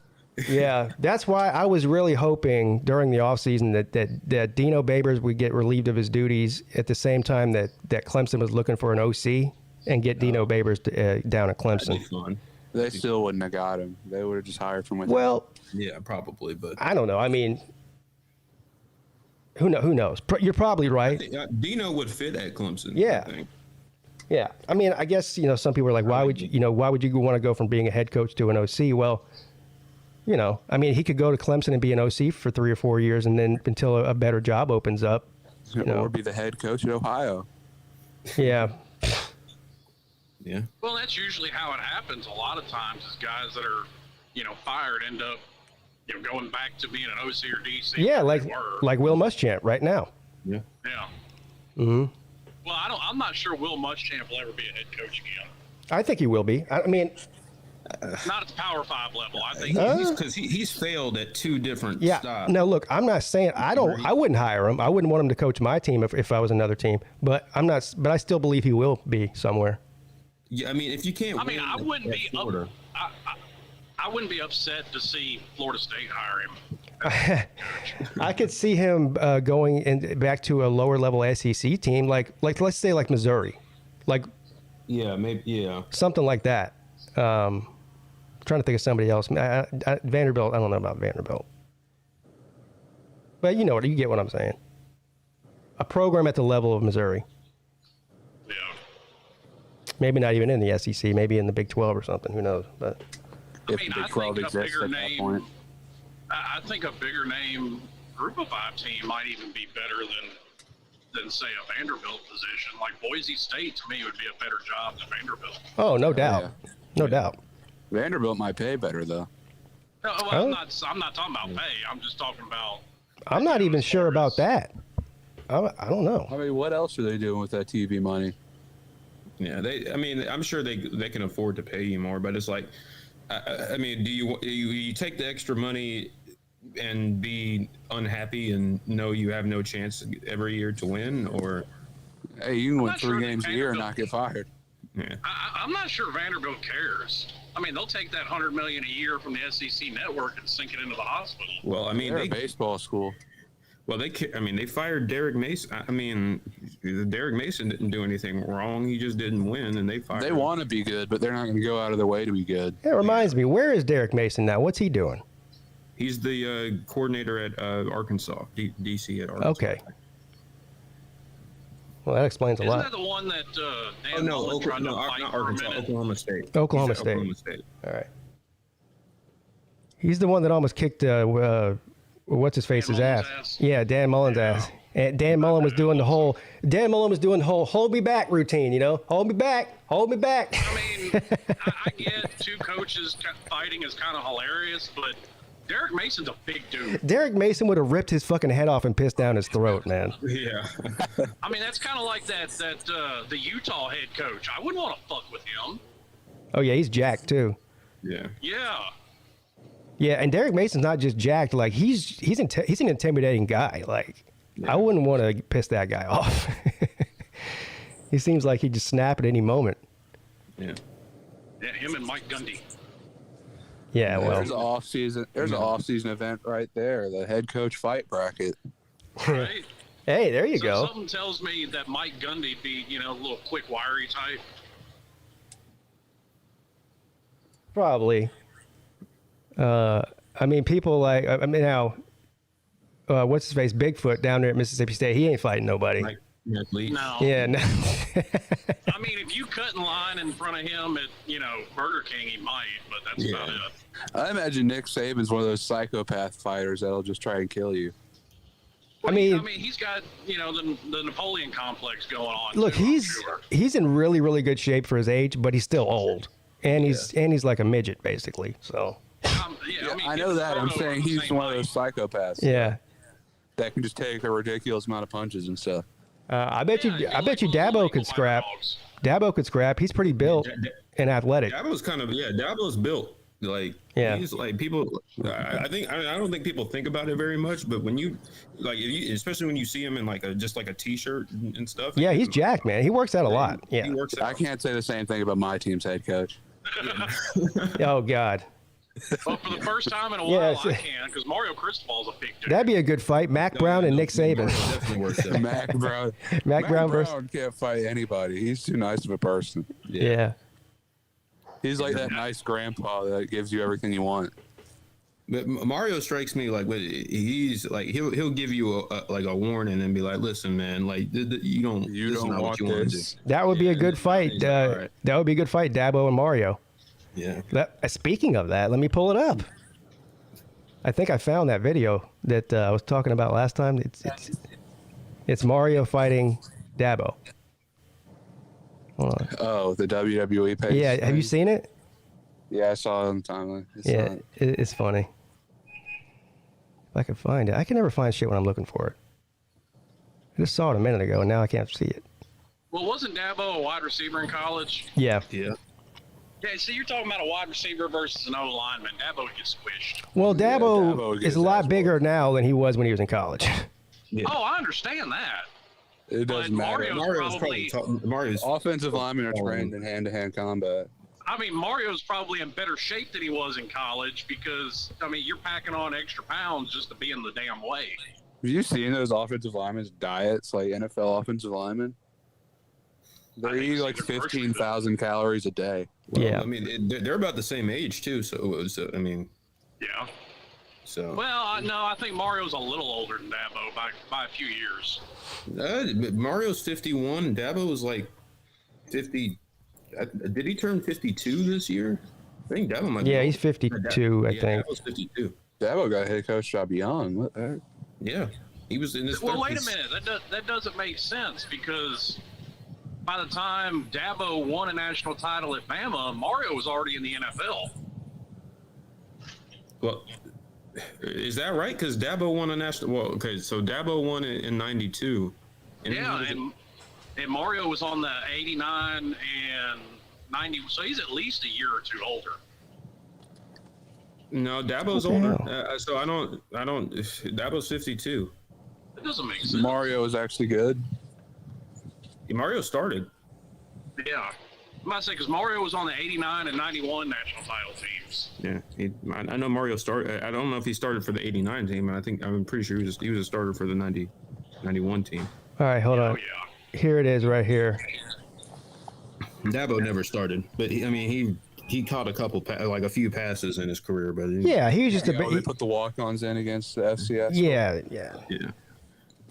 All right, here's the video. It's only like 30 seconds. Bad intentions, violent intentions. Eddie, don't do this, Eddie. Eddie, don't do it, Eddie, no! Oh, my God! Crashing through the timekeeper's table and a sadistic look on the face. Sammy likes it. Sammy doesn't like it. Not Billy, but Eddie likes it. Blood and guts will continue. Fucking ridiculous, man. People got too much time on their hands. I think those are going to be some good matchups over the next few years. I do too. Yeah, I think so too. You're not going to see him very often. We play him 3 years in a row. Starting. Do you? Yeah. Yep. Because We're going to see him play twice this year. Unfortunately, you won't. I won't comment on that. Could be right. I'm not going to say either way. Although that'd be cool. Because when's the last? Have we rematched it in our? We rematched Virginia Tech in 2011. Blew them out both times. No, Did you play Virginia Tech in 2016? Is that? Well, we rematched Miami in 19 and 20. Yeah. Well, yeah, but wait, huh? Yeah. Well, what Jordan's talking about is in the same year. You play them during the season. Oh. Okay, I got it. The only time that happened for us was 2011. Did you guys not play Virginia Tech in the regular season in 2016? I don't. Well, I don't think we did. Jordan, technically it happened in 2020 as well because we played Notre Dame twice. Oh, shoot. Yeah, you're right. But that was because they were in the ACC that year.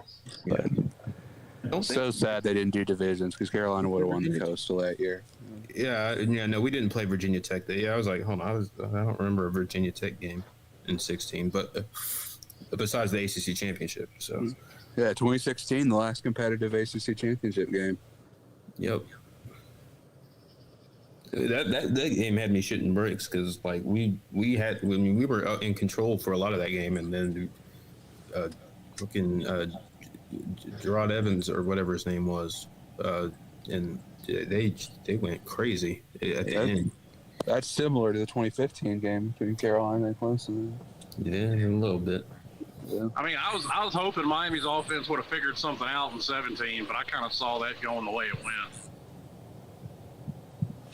Well, if the refs didn't call BS offsides call, Carolina would have beat Clemson.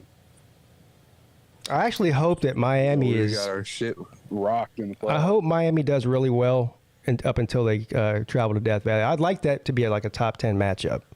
Yeah. I mean, there's a very real North possibility. Carolina on the record. There's a very real possibility that both those teams are undefeated when they play. Oh, let's look at I think we probably had this conversation before, but They've got 2 guaranteed losses before that, though.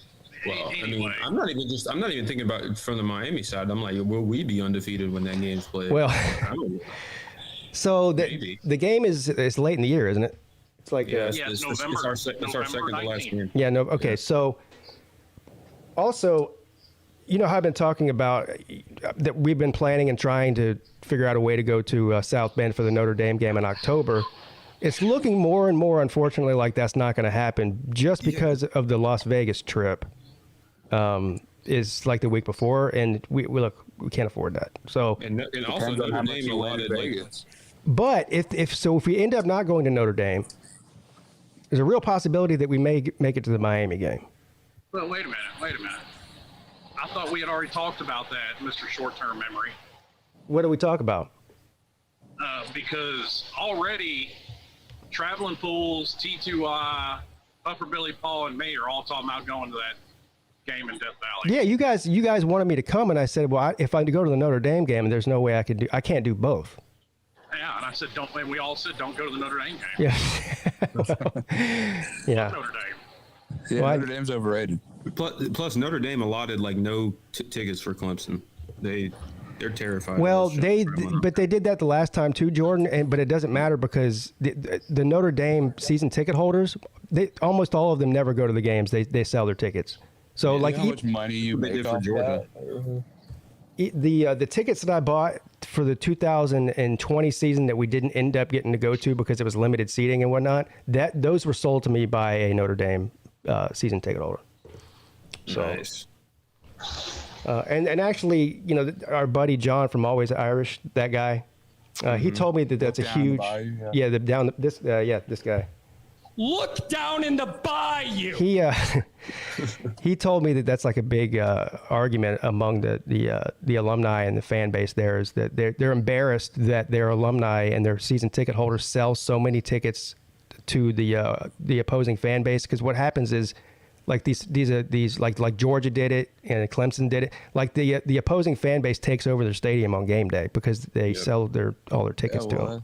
Yeah, they're like a lot of these huge schools that are really good schools. 95% of student body does not care about their football team. Right. I mean, I think you would think at a place like Notre Dame that they would, but I don't know. Well, if you get into a school like Notre Dame, you're a pretty big nerd.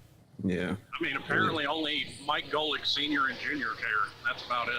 Yeah, and it's just kind of one of those things. Like, and because Notre Dame hasn't like won at the highest level for such a long time, I think a lot of students there, it's like oh, we know about our football program. It's like, oh, it's a big deal. It's the history and all that, but it's just not. It doesn't have the draw to them because they don't. I mean, Notre Dame is and the thing is Notre Dame is still like a top 10 program in college football right now. It's just not good enough for that fan base. It's not good I mean, enough for that fan base. as much as some teams like Miami, Texas, and Tennessee get made fun of about always looking to the past, I mean, fuck, Notre Dame's success is bordering on ancient history. So, Slim, you just said a minute ago it's very possible that Clemson and Miami are both undefeated going into that game in November. So I just pulled up their schedule. It's on the screen now. I don't think either of us are going to be undefeated. Yeah, I don't know, bro. Miami's got an L coming to that team from Chapel Hill. I'm not betting that Miami's going to be undefeated. I said there's a possibility. Yeah, sure. Well, of course. I mean, there's a possibility that the asteroid's going to strike the Earth today and we're all going to die. But I mean, there's more than a 10% chance that both teams are undefeated. Okay. So both teams had like all their games leading up to that game. They're all winnable. So they're all winnable. Yeah. So I mean, the obvious ones here is the A&M game. Okay, that's early in the season. And that should be the only one before Clemson that Miami's not favored to win. Right. Whoa. Wait. Where do you guys play? Is it at Hard Rock when you play North Carolina? Yeah, the scene of the slaughter from 2020. Okay. Yeah, so North Carolina probably well, and I guess it depends. But right now, I guess if you had to project now, Miami would probably be like a 3-4 point favorite, if I had to guess, something like that. That seems like a fair guess. Yeah. Yeah. But it also depends. I mean, if Carolina's going into that game with one win, I mean, for the sake of argument. I'm not saying they will, but our schedule's pretty easy. I think we play like. Yeah, I mean, I don't know. I don't know North Carolina's schedule leading up to that, but if people are wrong and saying that if they lose got to the App hype State. on Carolina. Paxton, the North Carolina man on the show is Luke Walker. That's his name. So the Florida State game, I think you're sleeping on. I know that you're better than Florida State, but still rivalry game in state. Oh, Florida State beat them last year. Yeah, and there you go. So Florida State beat both UNC and Miami. I don't sleep on Florida State ever. Yeah, I see 3 teams you could possibly lose to. The rest of them, I think there's really no question. I don't think you have a problem with Virginia Tech or Virginia or Duke or Georgia Tech or. No, Virginia Tech. Well, both Virginia schools really. Yeah. Could give Miami just for no reason, just because that's. I mean that was characteristic under the previous coaching staff. Now we haven't seen maybe Mario breaks that trend, but Southern, which is a possibility. Yeah, Southern Miss early in the season. Our boy Sippy Sports. Southern Miss to the dog on top.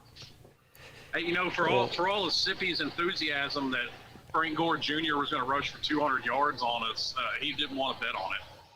Yeah. I would. Because Southern Miss is a dumpster fire outside of Frank Gore Jr. If you're able to go into Aggie land and beat A&M, that would be. I think that would start the ball rolling. That'd be a positive thing for the team. If you go in there and just get destroyed, that could lead to some more losses. It could. You know. It very well could. Yeah. I'd like to think Mario is not going to have this kind of quit factor. He's not going to let his team quit like, Manny Diaz.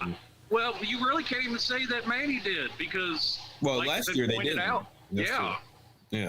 Now I think a lot of that has to do with the fact that this is probably the best quarterback they've had. Since Brock Berlin? Yeah.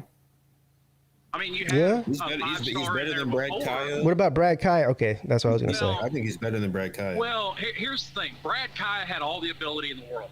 The problem with Brad Kaya was he got sacked 50 times a season. I mean, he holds all the passing records. Yeah. I still remember Shaq Lawson like killing him in that 2015 game. Mm-hmm. And then, it didn't out for the rest of the game. He didn't help his own cause that he had cinder blocks for feet. Yeah. Yeah, he had a good arm. I mean, that's why he didn't last in the NFL, too. Yeah. Well, I think his NFL career was doomed because he got sacked 150 times before he left college. Yeah. Well, yeah. But I can guarantee you this much. If Miami rolls in to Texas A&M and beats them, the Miami fans are going to be insufferable. They're going to believe that they're going to win the national championship if they do that. They're going to believe they won the national championship if they beat Southern Miss. No. I can vehemently say no to both of those. Well, I know you They're going won't. to win the national title. Slim, I guarantee if you guys beat Texas A&M, there's going to be a lot of chatter from Miami fans on YouTube talking about we're going to make a run at the national championship this year. I guarantee it. I'm sure. They're already talking about it. Yeah. They beat I Southern wouldn't Miss. blame them because I don't think A&M is like a national. And A&M is one of the most talented teams in college. But in order to win the national championship, they'd have to get through Clemson most likely twice. And here's the thing: you've already got Josh Pate talking about a 10-2 Miami that beats Clemson in the ACC championship game should get a legitimate look for a playoff spot. They will, but it just depends on who they lost to and how they lost to them. Right. That's also how you know the playoff committee is BS. But there's also never been a 2-loss team get in the playoffs. So there hasn't. Because Wake Forest fits almost that exact same profile, though, except for Pittsburgh fits that exact same profile. But they didn't sniff it. If they hadn't lost to Western Michigan, that probably would have been. Yeah. They still wouldn't have got in. I think they would have got if they had beaten Western Michigan. I think they would have got that. If Miami has the exact same season that Pittsburgh had last year, this year Miami's getting in playoffs. Well, if they beat let's say they lose to Southern Miss and win all the rest of their games. Because if they beat a better version of Clemson, then they might get a better because the Clemson team beat. And here's where I'll agree with Luke because in 2017 proves it. You can see a flawed Miami team, and this goes against the fan base, and I argue with them all the time about this. You can see a flawed Miami team that wins gets overranked. They never should have been ranked number 2 back in 2017 when they were. They weren't that good. Yeah, they won a lot of close games. Had a lot of turnover. I mean, they were a good team, but they were not. They were an elite defense. They were literally 2 spots from dead last in points off turnovers. They almost lost to Carolina that year. To Nathan Elliott. They almost lost to a lot of I mean, don't forget, they beat Georgia Tech on a last-second rushing touchdown. Yeah. Well, to be fair, Georgia Tech wasn't as horrendous then as they are now. Yeah, Georgia Tech was actually pretty good. Although, wasn't that the same year that I think Syracuse beat Clemson and we beat Syracuse? And I was like, well, maybe they are okay. Yeah, Syracuse was – that was a lot of – that was the year before Syracuse was actually pretty good. Yeah. It was. Yeah, the 10-win Syracuse we beat, but we go and lose to a 4-8 Syracuse the year before. I've said it all off season. I kind of agree with Lou. I agree with what Lou said. I see Miami going 9-3, but it's just really hard to figure out what that third loss is going to be. In North Carolina. Well, we know what you say it's going to be, but anyway. And I'd say 8-4.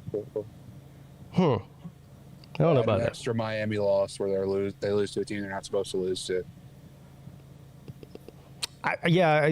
In most cases, you'd say a first year, well, not a first year head coach, but first year at that school. 8-4 would be a decent start, especially since the way they looked last year. But I think that would be a disappointment. I don't really see if they lose 4 games, I think they should be disappointed. But based on 4 plausible losses. I mean, Texas A&M, Carolina, Clemson, and Pitt. Those are 4. I think if Miami didn't have the quarterback situation they did, they should 8-4. Like 8-4 would be a good season. But with what they have at quarterback, the talent they have at quarterback, and what they have some really solid players returning. I mean, they should. I think 9-3 should be a I thought the same thing about Carolina last year. Look what happened. Well, you know what? You should be disappointed. That was a bad year. Disappointed. Yeah. And that's the bad they're going to win thing. 9 games because they have a good quarterback. That's the bad thing about Luke not making videos, because Luke's hopping onto this hype train that Lou and a lot of other people are hopping on about, well, maybe we were just off by 1 year about North Carolina.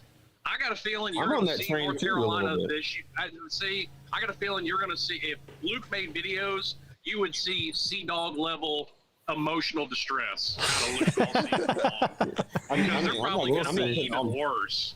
Yeah. Because they're not going to have they're not going to have a Sam Howell that can at least play decent in half the games. You're going to be starting a true freshman that's going to look like we're not going to start a true freshman. They're not starting a true freshman. Yeah, that's what you say It'll now. either be a redshirt sophomore or a redshirt freshman. Speaking of Sea-Dog, but look, I'm not putting all my eggs in the North Carolina basket, but I mean, I do think this is kind of the year where, because especially that 2020 recruiting class that they brought in, that now they're all juniors. And in all seriousness, by the way, I don't actually expect us to be in the ACC championship game, but we need to win at least 8 games, or I'm going to be very disappointed. I think you should, because the talent. I mean, it's time for the recruiting classes he brought in to bear fruit. Yeah, there's no more Larry Fedora players. Excuse. Yeah. Well, and here's the thing, though. That's why Mac got fired at Texas, because he was bringing in recruits and not winning enough games with them. Well, it's a different standard, I guess. I mean, at North Carolina, but. Well, I don't disagree, and I don't think he's going to get fired. But it would be very much like Mac Brown to not live up to the hype. Well, if they don't win 8 games this year, we might do the Miami Mark Richt soft retirement. Well, I mean, if you just look at the talent on the roster, I mean, North Carolina should be going to the ACC champ or at least being first or second in that race. They should be. They should be. And it wouldn't surprise me in the least bit if that Miami North Carolina game simply just comes down to quarterback play. I think it probably will. And sorry, Luke, I think Miami's got the edge when it comes to quarterback play. Do you think the winner of that? We technically don't know that yet because we haven't seen either of them actually playing a game. Some people believe it's going to be, but that game's going to decide who wins the Coastal. But I think you still have. People are sleeping on Pitt a little bit. I think people are overrating Pitt a little bit, but Pitt's still going to be good. Yeah. Well, who's overrating Pitt now? Because all I've heard. I see a lot of people predicting them to win the Coastal. I think people predicting them to win the Coastal is probably a reaction to people predicting that Pitt's going to fall off because the narrative around Pitt is that they lost Kenny Pickett, they lost Jordan Addison transferred out. They don't have it's like. That is important. Pitt still has some really. The Pitt returns their entire offensive line. They have I actually really like their running back. Their wide receiver room, even without Jordan Addison, is still one of the best in the conference. They're going to have and they also brought in a really good transfer. They probably have the best offensive line in the ACC. Possibly. Well, they underperformed at times last year in the run game, but they were still a very solid unit, I think. And they bring that entire unit back. So I think Miami's is going to be up there. They return a lot, and they have a lot of talent on that offensive line. I think they'll be pretty good. They did lose their good offensive lines in the ACC. I'm thinking about this right now. They did lose their. I think it's Pitt and Miami are the two best. Probably those are two mediocre offensive lines. That's a problem for the ACC. But they did lose their offensive coordinator to I think Nebraska too. So we don't know. But they just figured out why the ACC sucks. The offensive lines are awful. But they got back. We recruit horribly. I just in general the ACC recruits horribly at all. AAA. We've got the number one offensive tackle in the country. You did. I don't know how Stacey Searles pulled that off. I don't either. I mean, there's. Do that when he was in Miami. I can tell you that. Yeah. I don't know what Kirby was thinking hiring him, but thank you, Kirby. Yeah. Oh, by the way,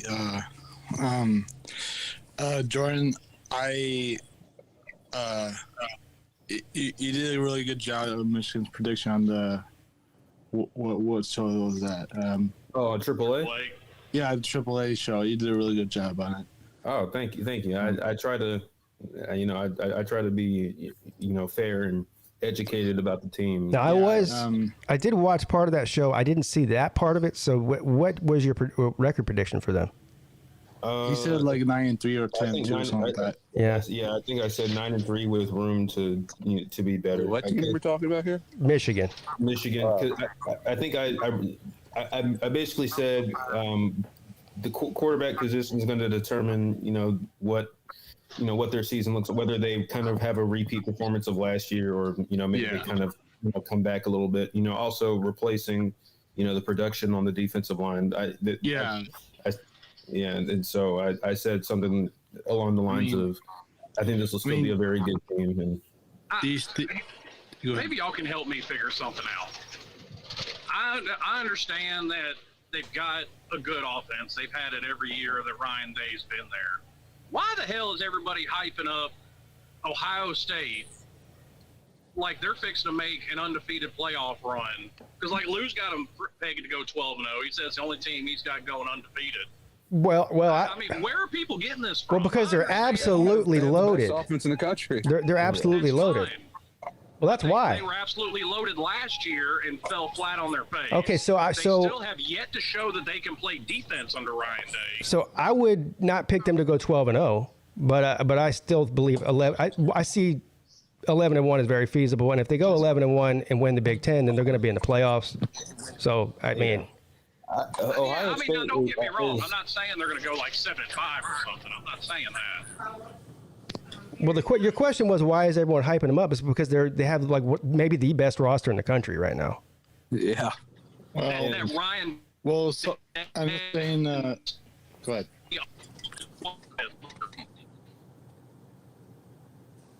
You cut out, Slim. I didn't hear most of that. Yeah, he's cutting out a lot. Yeah, I'd heard none of that. You're really choppy. Yeah.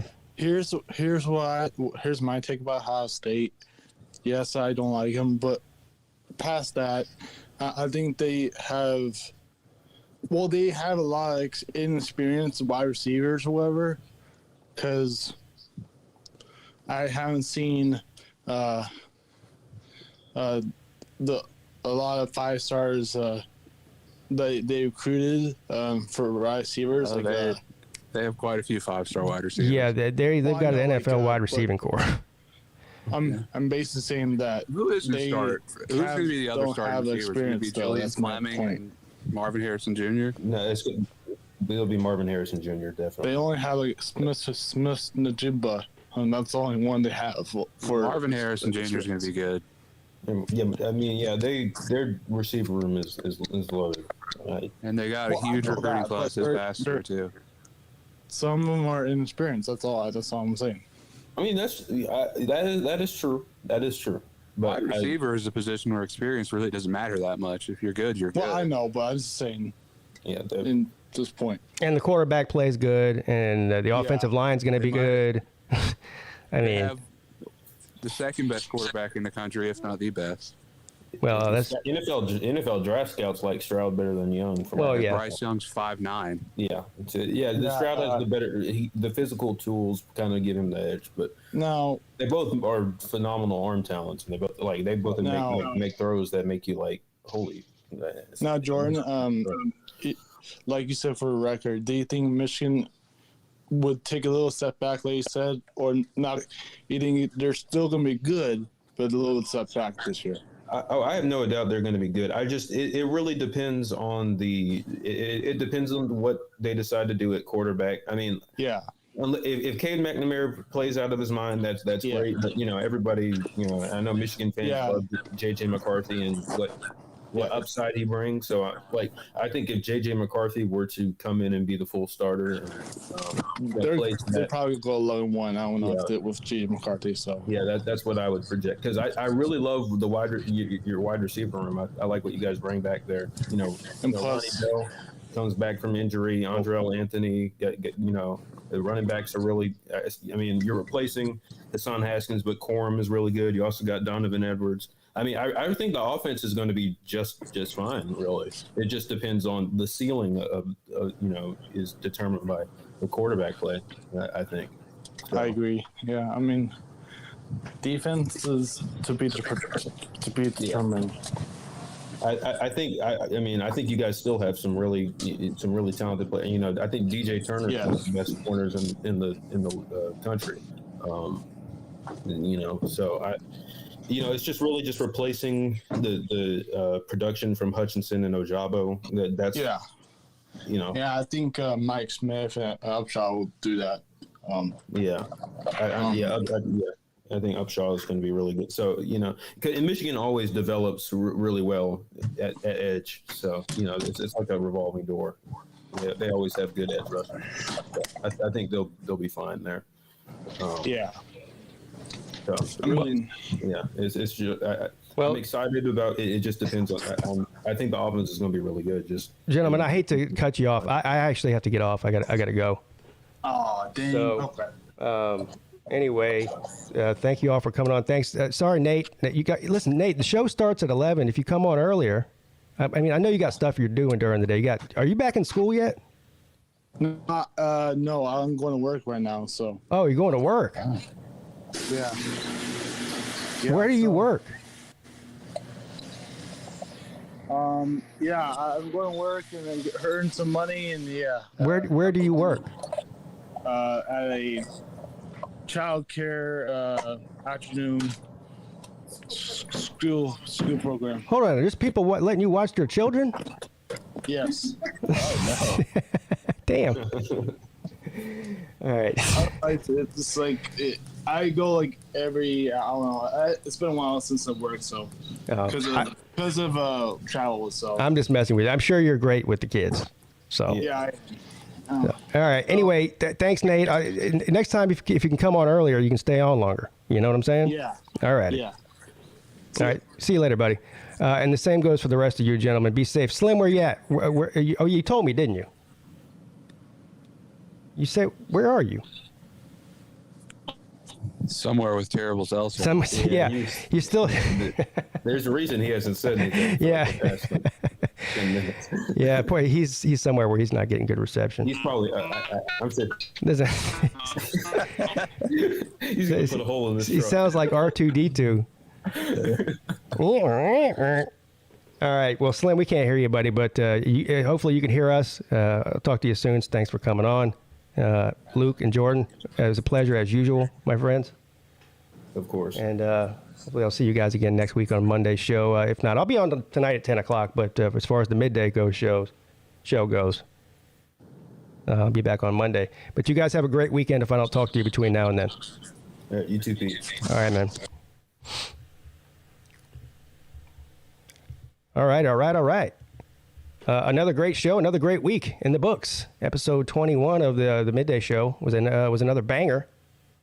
Started off with a little bit of news reading, then clowned love you, but still like you, bro, or whatever. But I don't like you, bro. Independence, bro. Do you know what independence looks like, bro? Clowned him for a little while. Staring at it. And then, of course, we got into the all-important football talk. All right, guys, I'll be back again tonight at 10 p.m. for the call-in show. So until then, have a great day.